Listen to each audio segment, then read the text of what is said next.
On the other side of the globe, Europe and the Middle East are struggling with the largest immigration crisis since World War II. Recently, some have suggested that part of the solution to this crisis could come from right here, advocating for the resettlement of Syrian refugees in St. Louis. But you only have to listen to just a little of the rhetoric in the current presidential campaign to know a lot of people think this is a bad idea. Tonight, this issue and more as we consider the risks and the rewards of immigration in St. Louis. So stay tuned. Stay Tuned brings together local experts, journalists, civic leaders, and regular people to have tough conversations for a stronger St. Louis. Add your voice to our conversation, and you're at the table as we stay on top of current events and go deeper, bringing more light and less heat to the issues that matter. From the 9 network of public media in Grand Center, this is Stay Tuned. 15 to the roll. 45, 10, 5, and put it up to the show. 10, 9, 8, 7, 6. Okay, starting us off is Betsy Cohen, the executive director of the St. Louis Mosaic Project. Thank you for being here. You're welcome. Speaking specifically of the Syrians coming to St. Louis, this is something that's gotten a little attention lately. The argument goes something like, hey, it works so great for the Bosnians, it'll work the same for the Syrians. But let's just broaden out for just a minute. Aside from Bosnians, have we had any real immigration in this city for the last 20 years? Well, we have. We've had a flow of Asians, we've had Latinos, we've also had the Bosnians, before that we had the Vietnamese, and each of these groups has been part of the fabric for St. Louis, even though our overall foreign-born population is quite small. Compared to other cities of our size? Compared to other cities, we have the new numbers, 4.2% foreign-born, and of the top 20 major metropolitan, we are at the bottom in terms of the percent foreign-born. Is that good or bad? It's bad because we're not growing. Our region's been very stagnant, and we want to have a region that's growing so that we can attract business and other people and young families, and so we want to be a growing region. The other regions are growing because of immigrants, high-skilled and low-skilled, that come. So it's a numbers game. Is that the number one benefit you see to immigration? I know your organization wants to make us more of a mosaic. Yeah. What is it that you find so important? Well, when people move, they create jobs. They're entrepreneurial. They also support our schools, keeping our neighborhoods vibrant, keeping retail going. And so that's part of the economic fiber, but then it's also part of the cultural, social that would make us a more welcoming, diverse, vibrant economy.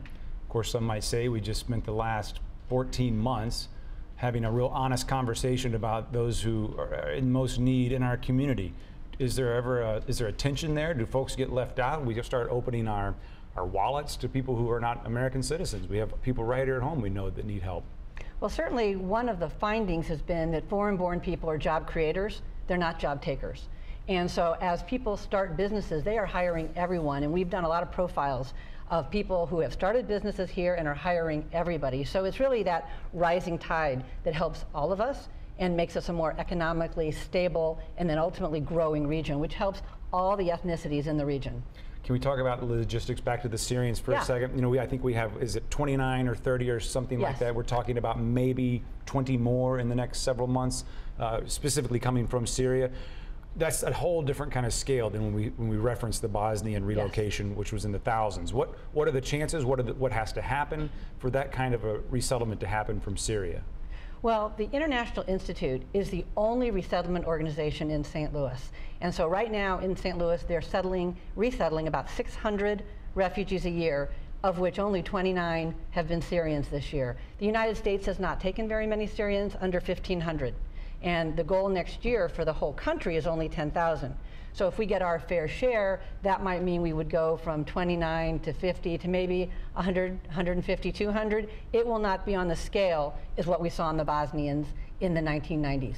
But yet we just said it was the largest crisis since World War II. We've got something like 4 million people displaced, 800,000 going here. And so what has to happen if the people who want those folks to come here, what has to happen for that to change? The President and Congress decide the number, and we've been accepting 70,000 most recently, and this new decision for next year is to go to 85,000, and the following year to 100,000, taking a few more Syrians in each of those groups. but nothing on the scale of what our country did when we brought Bosnians or Vietnamese in those other decades. So the whole country is not making a decision to take a big amount. Do you think does it have an impact when people hold rallies and things like that here in St. Louis? Is that because if it's got to go so far up the chain? It does. I mean, there's not a direct influence on the number because they're allocated, but when those refugees get allocated, they look for communities that are welcoming and inclusive and are sending a message that they would be welcoming to newcomers. And I think that is the message for St. Louis, that we would be welcoming. We've done it before, we can do it again. And many people are stepping forward, religious groups, different ethnic groups, the Bosnian community, to say we are welcoming, we would each do more to help. The Bosnian community is involved in this effort Definitely. too. Through the International Institute, other groups, Jewish Federation, Catholic Charities, they've all said we would step in and help you do more. Do you see a difference? What is the difference when we're talking about a refugee and an immigrant? Do you see a difference? Well, refugees are defined by someone who cannot go back to their home country because of persecution. Mm-hmm. There are many people that are immigrants that are coming here for jobs and education, universities, and those are immigrants, foreign-born, and they're coming because they're choosing to come. Difference in do they need a difference in services? I guess would be my definitely. I mean, when refugees come, they have been in camps. Which is where the ones that we will get have been in camps for multiple years in Turkey or Jordan. So they're going to need many services, particularly in that first 6 months, language, job skills, apartments, understanding our way of life. So they need to be surrounded by services, which is what the International Institute does. And there's going to be actually a program on November 17th at breakfast at the Institute for people who would like to know more about how they could help when the Syrians come, because we need to wrap them around with services to get them started. And that's what really makes for successful integration, when you serve people well. Is this how it happened in the 1990s, or yes. was it totally different? Was there a groundswell where people saying, you know what, we see a need on the other side of the world and we can help, or was it something someone kind of chose for us? Well, I mean, when the United Nations decided on the number of refugees, St. Louis got a large number. They were given to us about 1,500 a year over an 8-year window. So about 10,000 came, and then another 10,000 from around the country chose to come here right. because the first group did so well. Thank you so much. I appreciate it. Betsy Cohen, stick around with us. We're going to have another table. But first, as we said, the Syrians to St. Louis is something that's been in the news a lot lately. And we want to hear some of the voices making the case for Syrian refugees coming to St. Louis. You're going to hear from 2 Syrian refugees who are already here, a Chesterfield resident with family in Syria, and then Anna Crosland from the International Institute St. Louis that you mentioned, and our own St. Louis Mayor, Francis Slay. Take a listen. Every time I hear about someone is killed, if that person may be my friends, maybe I hear about the children were killed. Another thing, يعني. I cannot stay in Syria by this way. في قتل، في خطف، في تفجيرات. It's not safe over there, and you see a lot of dead people and a lot of car bombing. My sister and my older brother, they lost their home twice. One time they left the area which controlled by ISIS now. Well, definitely, yeah. They are like 5, 6 families in one home now. And the kids cannot go to school. I've been really heartened by the broad-based community support at this point for Syrian resettlement. Syrians themselves have a wonderful potential to be integrated into the community, and a decade or 2 from now being just as positive of residents as the Bosnians. We have welcomed 29 Syrian refugees to St. Louis, and we expect 20 more in the coming months. Now there is a national initiative to increase the total number of Syrian refugees in the United States, and our city offers its help to resettle these and other newcomers.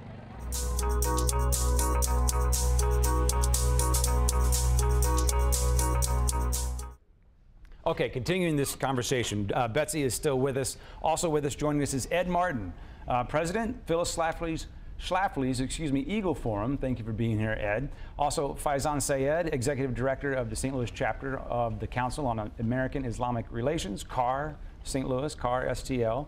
And then Raymond Chandler, Chairman, Missouri Federation of Young Republicans. Faizan, I'll start with you. You started a Facebook page. You hosted a rally. You're calling for the city to do more to welcome Syrian refugees. Why? What is your motivation for wanting Syrian refugees in St. Louis. When I was in middle school, we learned about an incident that happened in 1939 when the SS St. Louis sailed from Europe to the United States. And that ship carried over 950 Jewish people trying to flee the Third Reich, trying to flee World War II in that area. Because of the anti-Semitism in this country, because of the rhetoric going on in this nation, those people were turned back. And over 258 Jewish people lost their lives in the Holocaust. When I witness 11 million people internally and externally displaced, when I see hundreds of thousands of people fleeing for their life, not fleeing poverty, not fleeing famine, but fleeing with their children and their clothes on their back, asking for a new home to live, I cannot live in a country where we repeat 1939. And I do not believe in coincidence. I believe in destiny. Why is it that ship was named St. Louis and we live in St. Louis? Perhaps that is all part of a larger plan, and I hope to do whatever we can to really encourage our elected officials and the community to not repeat history, not make the same mistake, but to learn from history, learn from our mistakes, and welcome in these refugees. What response have you gotten from your peers, from elected officials? The response has been overwhelmingly tremendous from all different ethnicities, all different races, all different religious types of people as well. In fact, the Board of Aldermen passed Resolution 108 recently that actually encourages the president to bring Syrian refugees to the United States and in St. Louis. Our goal is not to expand this movement into other cities as well, to let our elected officials know that Americans do want these refugees to come in. They do not just want to watch the nation destroy itself on CNN. They do not just want to watch people lose their lives, lose their homes, and they do nothing about it. That's what makes America great. Lindsey Graham, he said that either we let these refugees in or we take it down. And he's referring to the Statue of Liberty. This is a country built by immigrants. This is a country that always lets in refugees when there's crises happening. When we see this happening, how can we be the nation that lets in the least number? Only 1,500 so far. Now the numbers have increased slightly, but that is really missing the gun. That is not the American spirit. That's not the America that I know. Of course, Ed, we just heard Donald Trump say that if he's elected, all Syrians are going home. Not everybody feels, they might be as passionate as Faizan, but they don't have the same opinion. Yeah, I mean, Faizan tells a wonderful account of a moment in history. It's very important. I think it's worth understanding that we ought to have compassion. This is what we see on the TV. It's haunting. But we also have to make smart decisions about the interests of ourselves and our country. You know, I was thinking about, my wife and I have 4 young children, and we make decisions about our family, when we can do things, spend money, make decisions, maybe have more children, adopt children, whatever it would be. So what I would say very clearly is this is a problem that is in the backyard or the side yard of Europe.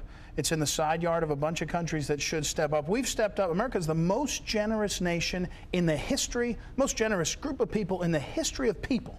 So we should not apologize for the following, what I would say, we can't afford to take more refugees. We can't afford to take more immigrants. We have problems, well, with all due respect, in the city of St. Louis. Put aside the refugees and visit the north side. Put aside the refugees and visit the south side. We have people that are homeless, without jobs, with not enough income, with problems in mental health.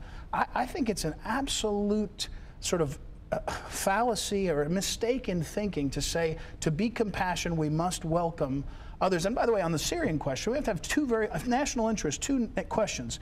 Will the people coming assimilate?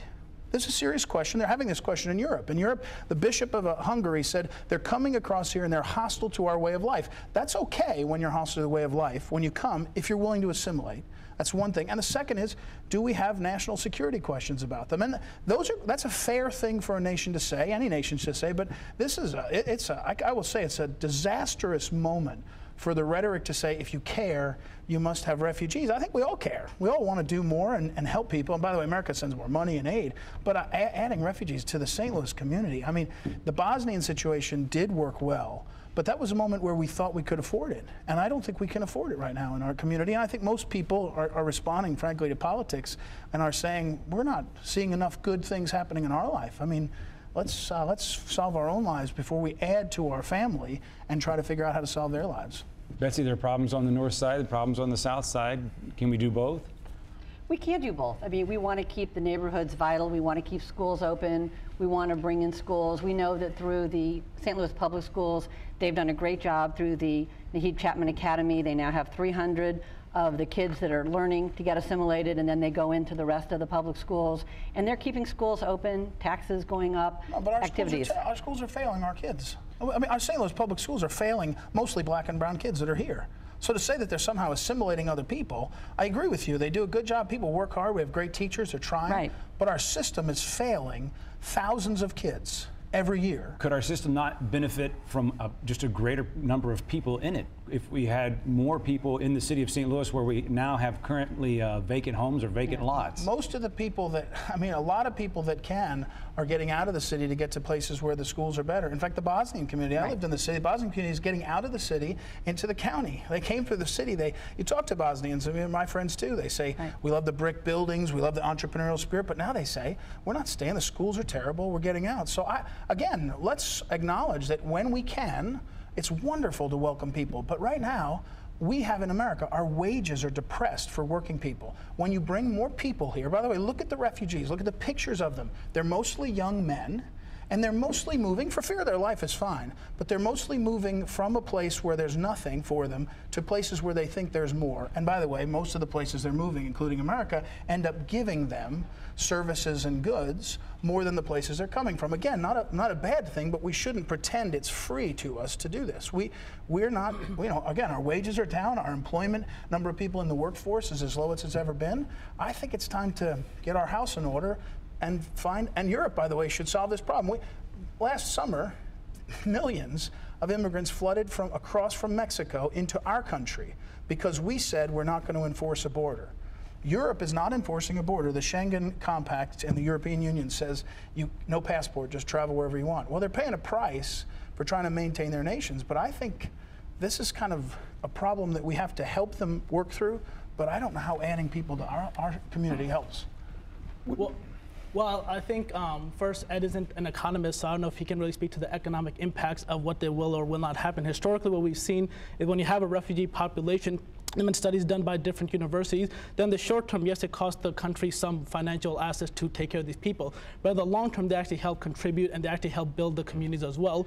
And this is something that we also have to look at. But also on a larger scale, when it says that, you know, America has been sending aid to these people, that's true. But also the United States has been responsible with some of our policy to actually create the crisis in the first place, such as destabilizing Iraq, not actually enforcing red lines in Syria, and that has helped to foster the situation of refugees. If we can spend hundreds of billions of dollars of President Obama's foreign policy is welcome. I think it's very helpful. Let me just finish, please. Let me just finish, please. So if the United States can spend hundreds of billions of dollars destroying a country, creating the crisis, bombing it, sending military and this type of aid, then we should be able to spend a small fraction of that fund. Raymond, I want to get you in here. Is this something that it seems like Republicans are against? Is there a fear in the Republican Party that immigrants won't vote for them?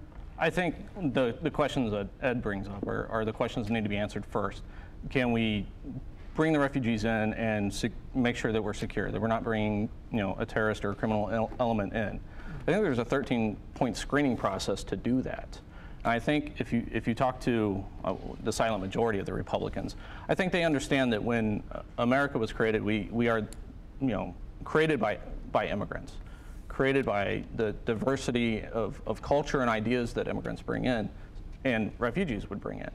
And when we are the most prosperous country in the world, and have this prosperity and have that position, it almost creates a slight moral obligation to open our arms to refugees during a humanitarian crisis like this. Yes, there will be sacrifices we'll have to make. There may be cost to it and things that the government and the people have to bear.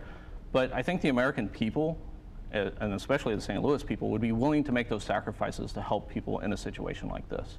And I think we need to look at it that way. Pause for 1 second, because every week we try to have this show informed by social media, by Twitter. We have a Twitter chat every Tuesday. This week, the participants had a lot to say about what we're talking about right now, Syrians in St. Louis. They also, though, there was a lot of response around some recent Missouri legislation concerning DACA students. That would be deferred action for childhood arrivals, and how they are now paying more for tuition in the state of Missouri. So I want to go to social media and get your reaction to that on the other side. Here's what we had to, we heard from you, actually, this past Tuesday. On Tuesday night's Stay Tuned Twitter chat, we discussed headlining immigration issues in the region. There was plenty said about what Missouri legislators have done recently that impact DACA students. Carissa Anderson called the decision to take away state aid unfair, unjust, backwards, limiting, gross, horrible, unnecessary, racist, targeting. It means that students that are just like you and me will face yet another barrier, unjustly. Missouri continues racial and economic disparity. If we keep blocking opportunity, we'll keep losing.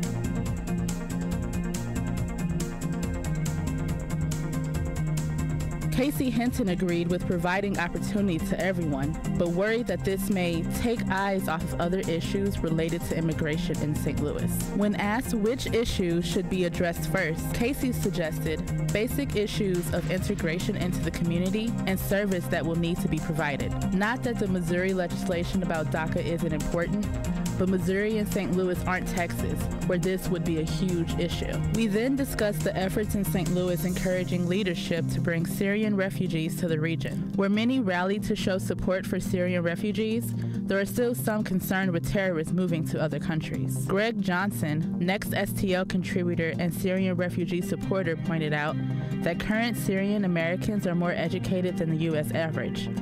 And literally walking to Europe shows how hardworking the refugees are. St. Louis Social Group countered, could also be terrorists. Terrorists can walk too, you know. Liz Sharp-Taylor chimed in saying, terrorism comes in many shades of color. Some could argue that we have terrorist acts every day here in the U.S. Want to be a part of our next chat? Follow us on Twitter at StayTunedSTL and follow the conversation on Tuesday nights at 8 p.m. with the hashtag StayTunedSTL. So deferred action for childhood arrivals, a policy. So it says undocumented immigrants who enter the country before their 16th birthday but before June 2007 can receive renewable 2-year work permit and exemption from deportation. So now they're talking about in Missouri, you will pay a higher tuition. And obviously, as you saw, it did not get a very positive response from some of our folks on Twitter. There's been some talk, you were telling me that maybe some folks who in Missouri are unenrolling and going across the river to Illinois. Both Kansas and Illinois, those undocumented students can pay in-state tuition rates. So we know that some of our students are now going to SIU Edwardsville. But to be fair, we're talking about maybe a few dozen students here in the St. Louis area, which for them individually could be several $1,000s. But is it a larger issue than these few dozen to you? Is this a larger message that you want to send to immigrants? Yes, I mean, it's increasingly states around the United States are sending messages about being welcome and wanting an educated workforce. And really, we want an educated workforce in our state. And part of that is when you have young people that have been brought here and now they actually have been shielded from deportation, we want them educated so they will be our workforce. And to do that, they need to get an education. And so if we're a state that either encourages that, we will get an educated workforce. And if we're a state that doesn't, we will essentially encourage them and other families seeking education to go elsewhere, leaving us with a less educated workforce. I also know that the Syrians have a better educated workforce. I was looking at some of the data in Europe. Their workforce in the refugee camps has a higher degree of professional degrees, college degrees, than our native workforce as well. So again, it would add to our educated workforce if we think about having an educated state workforce. Why would this be a priority to the legislature, do you think, if it only affects, let's say, 50 people in the St. Louis region, in the largest metro region in the state? Why go to the trouble to tell immigrants under the DACA program that you need to pay a higher tuition? Well, you have to ask a legislator, but I think the reason any public policy is passed is to address an issue that is recognized. In this case, look, Yogi Berra passed away. Yogi Berra's parents came from Italy, right? We have had a history of immigration in this country, and after Yogi Berra's parents came, we went through a period where we went down to almost none. For decades, no immigration. Because why? We wanted to assimilate the Yogi Berras of the world, and we wanted to give them jobs. And I find it very, very hard to listen to someone say, we need to bring in people to work because Americans aren't smart enough or educated enough. I prefer that we educate poor black kids in North City instead of kids that are here illegally because their parents made mistakes. It's not a moral, I'm not judging them morally. I'm saying there's a matter of policy. There's lots of poor black kids, lots of poor white kids, lots of poor other kids that are here, Italians like Yogi Berra, who deserve a chance in our system. And the preference should be for in-state people who pay taxes. The idea is you pay taxes and are part of the community legally, and you should have that preference. And I think we should have great moral feeling for people and all that, but the decision has to be made about our people, our family. Before we grow our family, what you said says, I care really about bringing in educated Syrians because they're smarter than our kids. I reject that. That is unacceptable thinking, because kids graduate from Rolla and can't get jobs in STEM because they're beaten out by the system of immigration where we allow in Indians and others. Because why? Not because we prefer Indians, it's because the Silicon Valley likes to pay cheaper wages. I mean, I sound like a liberal. I want wages to lift for everybody, and I think this is a terrible idea. So look, I think the legislature should be congratulated for defending and respecting our people. Faizan, do you worry that the Syrians would be as welcome as the Bosnians, based, I hate to say it, but just strictly on the fact of race, on skin color, rather? So that's definitely an interesting concern. We have to realize, first and foremost, not all Syrians are look differently. So many Syrians are whiter skinned. Some of them have blonde hair, they have blue eyes, these things. Also, not all Syrians are Muslim. There's a wide array of religiosities that are coming in the United States, accepting all different religions and backgrounds. I do fear that part of the rhetoric to keep Syrians out that I hear is anti-Islamic rhetoric. We see a lot of Islamophobia inside the United States. We see President candidate Benjamin Carson saying that he wouldn't want the president to be the president. He wouldn't want a Muslim to be the president of the United States. And you hear a lot more of this type of rhetoric going on. And what that does, that really creates an atmosphere where people feel unwelcome, where I know working with CARE, we've had Islamic centers burned to the ground in Missouri. We've had people shot. We've had people attacked. We've had people, even myself, I receive death messages usually once a month or once every other month from this. So when you have this type of rhetoric going on, it does create that type of hospitality. We'll have to leave it right there. Betsy, Ed, Faizan, and Raymond, thank you all for your time. Thank you. Until next week, stay tuned. Thanks. Thank you, guys.